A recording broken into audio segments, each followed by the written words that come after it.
Hello everyone, how's it going? It's me, Crendor, and today I wanted to do some more Crendor Christmas ASMR story time. Last year I did one of these, but I uploaded it on Christmas, so it was a little late. This year I wanted to do a little bit. I wanted to do it a little bit before Christmas. If you want to go back and listen to that one, by all means, be my guest. I'll put a link in the description and at the end of the video. Last year I read The Grinch, I read Was the Night Before Christmas, and then like one or two really weird stories, I think. This year I've got some more weird stories, but apparently one of these is actually a well-known one. It's called The Little Match Girl. So let's begin. Once upon a time, most terribly cold it was. It snowed and was nearly quite dark, and evening, the last evening of the year. In this cold and darkness there went along the street a poor little girl, bareheaded and with naked feet. When she left home, she had slippers on, it is true, but what was the good of that? They were very large slippers, which her mother had hitherto worn. So large were they, and the poor little thing lost them as she scuffled away across the street because of two carriages that rolled by dreadfully fast. One slipper was nowhere to be found. The other had been laid hold of by an urchin, and off he ran with it. He thought it would do capitally for a cradle when he some day or other should have children himself. Could you imagine that? Just keeping that shoe for years? Me like, I got you a shoe, kid. The little maiden walked on her tiny naked feet that were quite red and blue from cold. She carried a quantity of matches in an old apron, and she held a bundle of them in her hand. Nobody had bought anything of her the whole livelong day. No one had given her a single farthing. She crept along, trembling with cold and hunger, a very picture of sorrow, the poor little thing. The flakes of snow covered her long hair, which fell in beautiful curls around her neck, but of that, of course, she never once now thought. From all the windows the candles were gleaming, and it smelt so deliciously of roast goose, for you know it was New Year's Eve. Yes, of that she thought. In a corner formed by two houses, of which one advanced more than the other, she seated herself down and cowered together. Her little feet she had drawn close up to her, but she grew colder and colder, and to go home she did not venture, for she had not sold any matches and could not bring a farthing of money. From her father she would certainly get blows, and at home it was cold too, for above her she had only a roof, through which the wind whistled, even though the largest cracks were stopped up with straw and rags. Her little hands were almost numbed with cold. Oh, a match might afford her a world of comfort, if she only dared take a single one out of the bundle, draw it against the wall, and warm her fingers by it. She drew one out. Rish, rix, rish. How it blazed, how it burned. It was a warm, bright flame, like a candle, as she held her hands over it. It was a wonderful light. It seemed really to the little maiden as though she were sitting before a large iron stove, with burnished brass feet and a brass ornament on top. The fire burned with such blessed influence. It warmed so delightfully. The little girl had already stretched out her feet to warm them too, but the small flame went out. The stove vanished, and she had only the remains of the burnt-out match in her hand. She rubbed another against the wall. It burned brightly, and where the light fell on the wall, there the wall became transparent like a veil, so that she could see into the room. On the table was spread a snow-white tablecloth. Upon it was a splendid porcelain service, and the roast goose was steaming famously with its stuffing of apple and dried plums. And what was still more capital to behold was the goose hopped down from the dish, reeled about on the floor with knife and fork in its breast, till it came up to the poor little girl, when the match went out, and nothing but the thick, cold, damp wall was left behind. She lighted another match. Now, there she was, sitting under the most magnificent Christmas tree. It was still larger and more decorated than the one she had seen through the glass door in the rich merchant's house. Thousands of lights were burning on the green branches, and the gaily colored pictures, such she had seen in the shop windows, looked down upon her. The little maiden stretched out her hands towards them when the match went out. The lights of the Christmas tree rose higher and higher. She saw them now as stars in heaven. One fell down and formed a long trail of fire. "Someone is just dead," said the little girl, for her old grandmother, the only person who had loved her, and who was now no more, had told her that when a star falls, a soul ascends to God. She drew another match against the wall. It was again light, and in the luster there stood the old grandmother, so bright and radiant, so mild, and with with such an expression of love. "Grandmother," cried the little one, "oh, take me with you. You go away when the match burns out, and vanish like the warm stove, like the delicious roast goose, and like the magnificent Christmas tree." And she rubbed the whole bundle of matches quickly against the wall, for she wanted to be quite sure of keeping her grandmother near her. And the matches gave such a brilliant light that it was brighter than at noonday.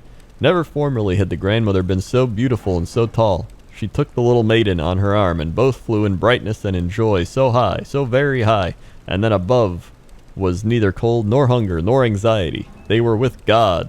But in the corner, at the cold hour of dawn, sat the poor girl, with rosy cheeks and with a smiling mouth, leaning against the wall, frozen to death on the last evening of the old year. What the shit? Stiff and stark sat the child there with her matches, of which one bundle had been burnt. She wanted to warm herself, people said. No one had the slightest suspicion of what beautiful things she had seen. No one even dreamed of the splendor in which her grandmother, she had entered onto the joys of a new year. What the shit? That's a Danish fairy tale from the 1800s. Huh. Well, I now know about the little match girl. Alright. Moving on. We have the Legend of the Christmas Tree. Two little children were sitting by the fire one cold winter's night. All at once they heard a timid knock at the door, and one ran to open it. There, outside in the cold and the darkness, stood a child with no shoes upon his feet and clad in thin, ragged garments. He was shivering with cold, and he asked to come in and warm himself. "Yes, come," cried both the children. "You shall have a place by the fire. Come in." They drew the little stranger to their warm seat and shared their supper with him, and gave him their bed while they slept on a hard bench. In the night they were awakened by strains of sweet music, and, looking out, they saw a band of children in shining garments approaching the house. They were playing on golden harps, and the air was full of melody. Suddenly the stranger child stood before them, no longer cold and ragged, but clad in silvery light. His soft voice said, "I was cold, and you took me in. I was hungry, and you fed me. I was tired, and you gave me your bed. I am the Christ child." What? "Wandering through the world to bring peace and happiness to all good children, as you have given to me, so may this tree every year give rich fruit to you." So saying, he broke a branch from the fir tree that grew near the door, and he planted it in the ground and disappeared. But the branch grew into a great tree, and every year it bore wonderful golden fruit for the kind children. Wait, that's it? That's the story? Alright. Interesting stories so far. Let's see here. Next, we've got the 12 Days of Christmas. It's literally just a song, but I thought we'd read it and just really analyze it. On the first day of Christmas, my true love sent to me a partridge in a pear tree. Alright. On the second day of Christmas, my true love sent to me 2 turtle doves and a partridge in a pear tree. On the third day of Christmas, my true love sent to me 3 French hens, 2 turtle doves, and a partridge in a pear tree. Here's the thing, right? Like, are they sending a new batch of turtle doves and a new partridge in a pear tree every time? Because, okay, on the fourth day of Christmas, my true love sent to me 4 calling birds, 3 French hens, 2 turtle doves, and a partridge in a pear tree. So they're just like, they're continuously sending the previous day's stuff as well. I never even thought of that. I thought it was just like the new thing. So like on the 5th day of Christmas, my true love sent to me 5 golden rings. I thought that was it. I thought that was just adding to the other stuff. You know what I mean? But now, reading into it, it's actually 5 golden rings, 4 calling birds, 3 French hens, 2 turtle doves, partridge, and a pear tree. On the 6th day of Christmas, my true love sent to me 6 geese a laying. Could you imagine getting 6 geese a laying arriving at your door? It's like, hey, we got 6 geese a laying, and then they're just all sitting there laying eggs. Like, it makes sense back in the day, because you're like, oh, thank you, now we have food from these geese eggs. But like, now you're just like, I don't want these geese. Geese are kind of assholes too. They like chase at you. They honk at you like, wah. 5 golden rings. Alright. 3 French hens, 2 turtle doves, partridge in a pear tree. On the 7th day of Christmas, My true love sent to me 7 swans a-swimming. How do you even send a swan swimming? Like, do they need to be in a big vat of water to be swimming around like that? Or do they live near a lake and they're just swimming around near the lake or something? It doesn't even make sense. Plus, it's winter. It'd be cold. Water's frozen over. 6 geese a-laying, 5 golden rings, 4 calling birds, 3 French hens, 2 turtle doves, partridge, a pear tree. 8th day of Christmas, my true love sent to me 8 maids a-milking. That just sounds wrong. 7 swans a-swimming, 6 geese a-laying, 5 golden rings, 4 calling birds, 3 French hens, 2 turtle doves, partridge, a pear tree. 9th day of Christmas, my true love sent to me 9 ladies dancing. Now that just sounds like it's a bachelor party.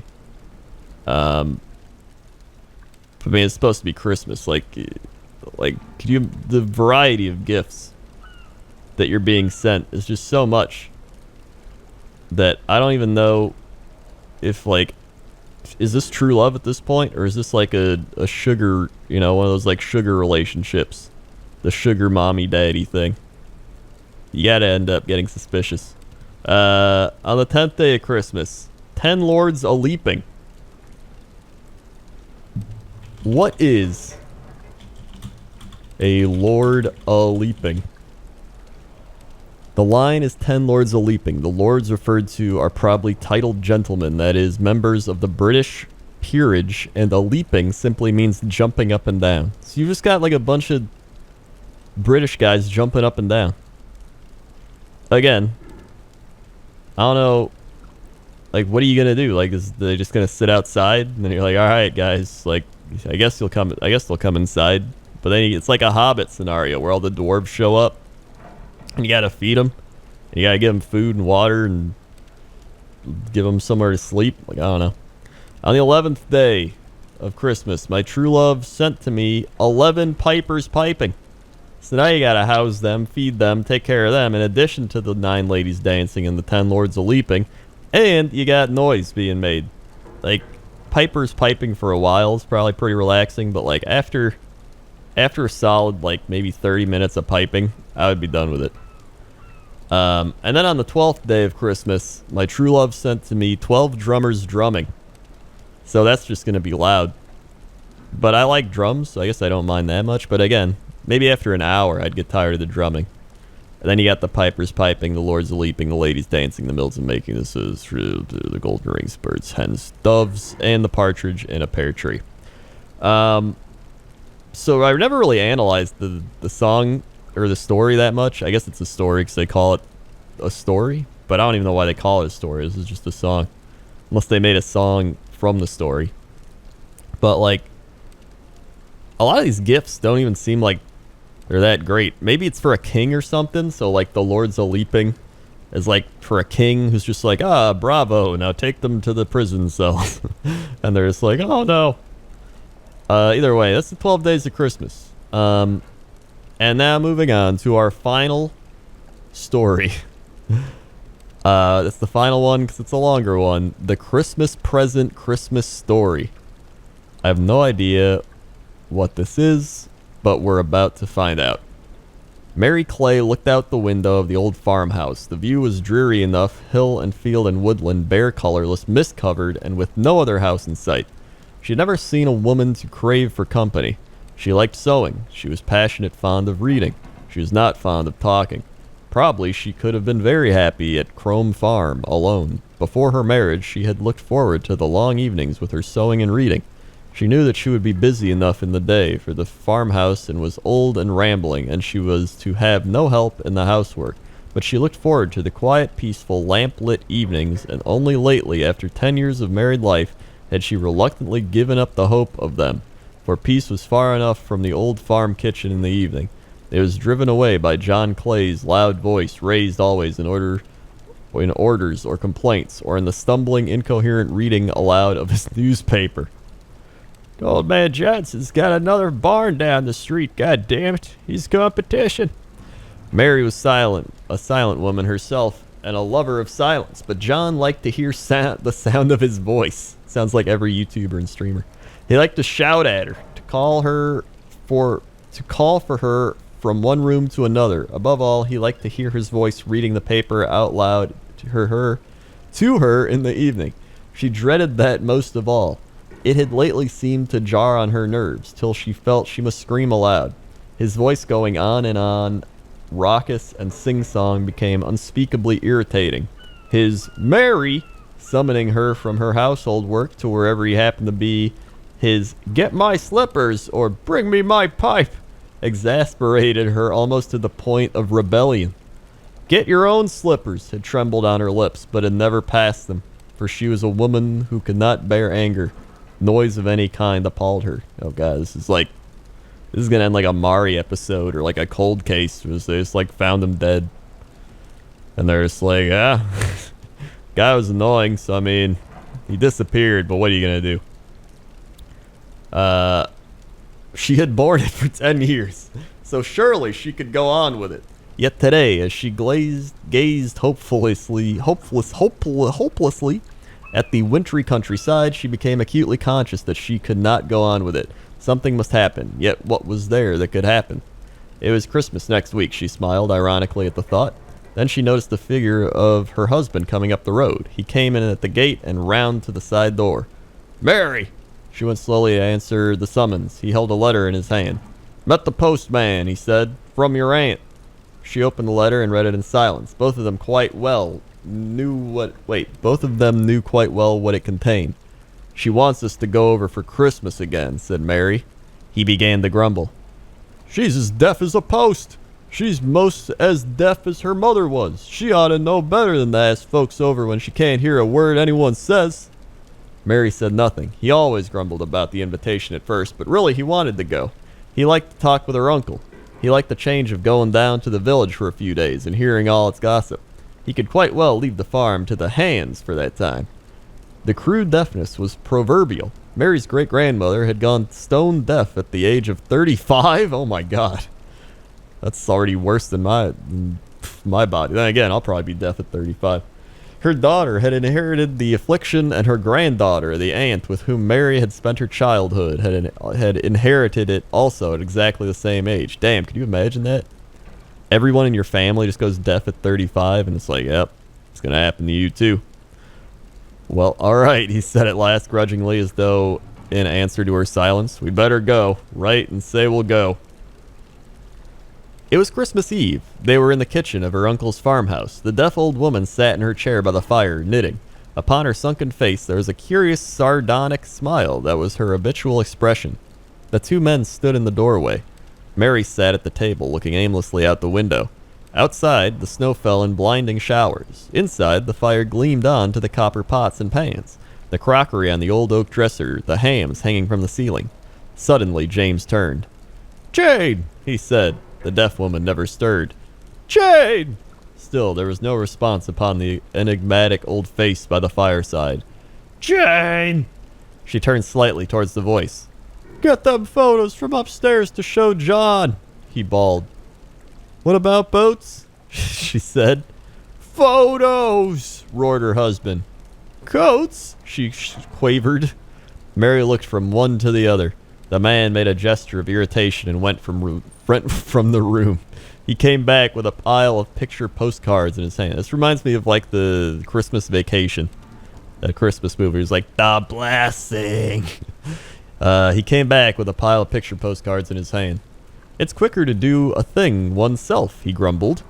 They are what my brother sent from Switzerland, where he's working now. It's a fine land, to judge from the views of it." John took them from his hand. "She gets worse," he said, nodding towards the old woman. She was sitting gazing at the fire, her lips curved into the curious smile. Her husband shrugged his shoulders. "Aye, she's nigh as bad as her mother was, and her grandmother. Aye, it takes longer to tell her to do something than to do it myself, and deaf folks get a bit stupid too. Can't see what you mean, they're best let alone." The other man nodded and lit his pipe. Then James opened the door. "The snow's stopped," he said. "Shall we go to the end of the village and back?" The other nodded and took his cap from behind the door. A gust of cold air filled the room as they went out. Mary took a paperback book from the table and came over to the fireplace. "Mary!" she started. It was not the sharp, querulous voice of the deaf old woman. It was more like the voice of the young aunt whom Mary remembered in childhood. The old woman was leaning forward, looking at her intently. "Mary! A happy Christmas to 'ee!" And as if in spite of herself, Mary answered in her ordinary low tones. "The same to you, Auntie." "Thank ye, thank ye!" Mary gasped. "Aunt, can you hear me speaking like this?" The old woman laughed silently, rocking to and fro in her chair, as if with pent-up merriment of years. "Yes, I can hear 'ee, child. I've alas heard 'ee." Mary clasped her hand eagerly. "Then you're cured, Aunt." I'm cured as far as there were ever anything to be cured." I was never deaf, child, nor never will be. Please God, I've took you all in fine." Mary stood up in bewilderment. "You? Never deaf?" The old woman chuckled again. "No, nor my mother, nor her mother neither." "It's a phony." Mary shrank back from her. I don't know what you mean," she said unsteadily. "Have you been pretending?" "I'll make you a Christmas present of it, dearie," said the old woman. "My mother made me a Christmas present of it when I was your age, and her mother made her one, and I haven't a lass of my own to give it to you, so I give it to you. It can come on quite sudden like, if you want, and then you can hear what you choose and not what you hear to choose. And not hear what you choose. Oh, yeah. Do you see?" She leant nearer and whispered. "You're shut out of it all, of having to fetch and carry for 'em, answer their daft questions and run their errands like a dog. I've watched you, my lass. Don't get much peace, do you?" Mary was trembling. "Oh, I don't know what to think. I couldn't do it." "Do what you like," said the old woman. "Take it as a present anyways. The crude deafness for a Christmas present," she chuckled. "Use it or not as you like. You'll find it main amusin' anyways." And into the old face there came again the curious smile, as if she carried in her heart some jest fit for the gods on Olympus. The door opened suddenly with another gust of cold air, and two men came in again, covered in fine snow. I'll not do it," Mary whispered, trembling. "We didn't get far. It's coming on again," remarked John, hanging up his cap. The old woman rose and began to lay the supper silently, deftly, moving from cupboard to table without looking up. Mary sat by the fire, motionless and speechless, her eyes fixed on the glowing coals. "Any signs of the deafness on her?" whispered James, looking towards Mary. It come on my wife just when she was that age." "Aye, so I've heerd." God, some of these spellings. And then he said loudly, "Mary!" A faint pink color came into her cheeks, but she did not show by look or movement that she had heard. James looked significantly at her husband. The old woman stood still for a minute with a cup in each hand and smiled her slow, subtle smile. And that's it. So I guess she's gonna be deaf then. So that's the thing. They all go deaf to avoid taking orders from the grumpy old man. All right. How's this? This isn't even a Christmas story. This is just like a story just happens at Christmas. Like nothing Christmassy really happened. I guess they went and visit their family and there's snow. That's like it. All right. Well, I hope you enjoyed these amazing stories. Again, if you'd like to hear the previous one, I will put a link in the description and there'll be a link at the end of the video. Thank you for listening. Hopefully I've lulled you to sleep with my monotone tones. And yeah. Okay. See you. And Merry Christmas.